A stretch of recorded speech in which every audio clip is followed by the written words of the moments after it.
അപ്പോൾ നമ്മൾ കാലത്തെ തന്നെ കുറേ നാൾക്ക് ശേഷം ചൂണ്ടയ്ക്ക് ഇറങ്ങിയിട്ടാണ്. കുറച്ചാളായിട്ട് പോവാറുണ്ടായില്ല. കാരണം എന്താ വെച്ചാൽ വെള്ളമൊന്നും ഉണ്ടായിരുന്നില്ലല്ലോ.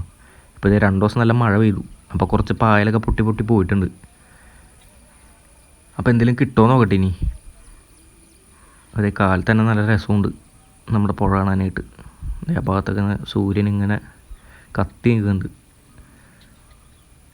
അപ്പോൾ ഇളം വെയിലത്ത് നിന്ന് ചൂണ്ടാൻ നല്ല സുഖം. പിന്നെ അത്യാവശ്യം ചെറിയൊരു കാറ്റും ഉണ്ട്. കഴിഞ്ഞ ദിവസം അങ്ങാടിയിൽ നിന്ന് വന്ന ചേട്ടന് ഇവിടുന്ന് വാഗയും മറ്റേ ചേറോനൊക്കെ അടിച്ചു എന്ന് പറയുന്നുണ്ട്. വാഗ 3-4 കിട്ടിയെന്ന് പറയുന്നുണ്ട്. അപ്പോൾ അതൊക്കെ കേട്ട് കഴിഞ്ഞപ്പോൾ ഒന്ന് ഇറങ്ങാമെന്ന് കരുതി. അപ്പോൾ നമുക്കെന്തായാലും ഒന്ന് ജസ്റ്റ് നോക്കാം. ആ ഭാഗത്ത് എന്തോ അവിടെ നിന്ന് മറയുണ്ടായിരുന്നു ഞങ്ങൾ വരുമ്പോൾ. അപ്പോൾ എന്താണെന്ന് അറിയാൻ കുറച്ച് നേരം നോക്കിയെന്നാൽ എനിക്ക് തോന്നണേ ഈ നീർനായ സംഭവങ്ങളൊക്കെ ആയിരിക്കുള്ളൂ. നീർനായ എന്ന് എനിക്ക് തോന്നുന്നു, എന്തോ തല പോലെ കണ്ടായിരുന്നു. അപ്പോൾ അതേ ആ ഭാഗത്ത് ഇപ്പോൾ വാളക്കൂട്ടങ്ങൾ കിടന്ന് മറയുന്നുണ്ട്. പക്ഷെ നമ്മുടെ ഫ്രോഗും അത് അടിക്കില്ലല്ലോ.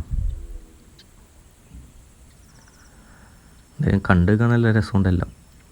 ചെറിയ തണുപ്പും ഇളം ചൂടും എല്ലാം കൂടി ആയപ്പോൾ സെറ്റ്.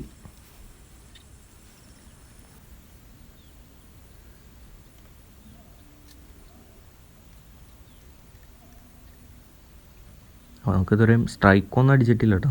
സ്ട്രൈക്ക് കിട്ടിയിട്ടില്ല. മീൻ മറയുണ്ടാവും അവിടെയൊക്കെ. മറ്റേ ചേറോനോ ബ്രാലൊക്കെ ഏറെടുത്ത് പോകില്ല മേളിൽ വന്നിട്ട്. അത് കാണാൻ പറ്റുന്നുണ്ട്.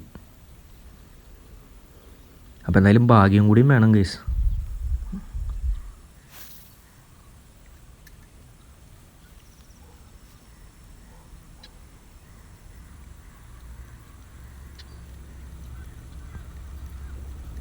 അവിടെയൊക്കെ മീൻ മറിഞ്ഞിട്ടേ നല്ല സൗണ്ട് കേൾക്കുന്നുണ്ട്. മീൻ വന്ന് മേളിൽ അടിച്ചിട്ടും പോകില്ല.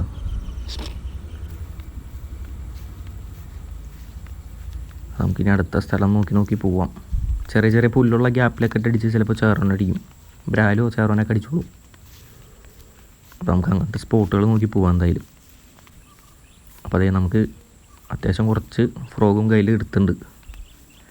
ഇതെല്ലാം ഇവിടെ പയറ്റാൻ പറ്റില്ല, അത് വേറെ നമുക്കുള്ളത് വെച്ച് സെറ്റ് ചെയ്യാം.